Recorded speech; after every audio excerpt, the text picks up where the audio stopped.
Hi friends, जय जगन्नाथ। मु आज ब्रेकफास्ट रे मुग चिल्ला काकुड़ी आ गोटे चटनी खाई आउ पिलांक पई टिके चाउमीन कर देइथिली। पिलांक टिके चाउमीन पसंद, तांका पई टिके चाउमीन कर देइथिली। तापरे मु 11टा 11:30 बेले टिके फ्रूट्स खाइथिली। तापरे लंच रे प्रिपरेशन कले। लंच रे गोटा भेंडी पूरा कम ऑयल रे गोटा भेंडी भाजी थिली। आउ जेहेतु मोर सुगर अच्छी तो सुगर पाए बोले मो सब बेले कलरा खाए। कलरा को आज पियाज कंचा लंका लुण खाली देकी भाजी थिले। आ किछि मसला मसली देकी भाजिनी, खाली नॉर्मल एमती टिके कम तेल रे भजा कर देइची।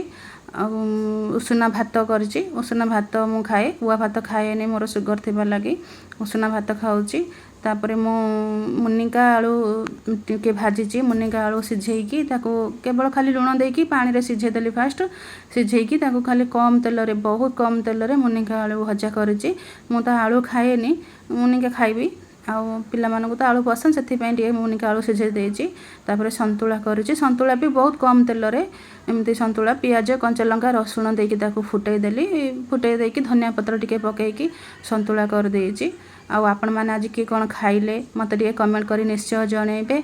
आउ मोर डाइट पई बोली कि टिके मते सजेशन देबे जे कोन खाइले मोर डाइट टा कंट्रोल रहइबो आउ सुगर भी कमिबो कहबे। रहुची। जय जगन्नाथ। प्लीज कमेंट करिवे, सब्सक्राइब करिवे प्लीज।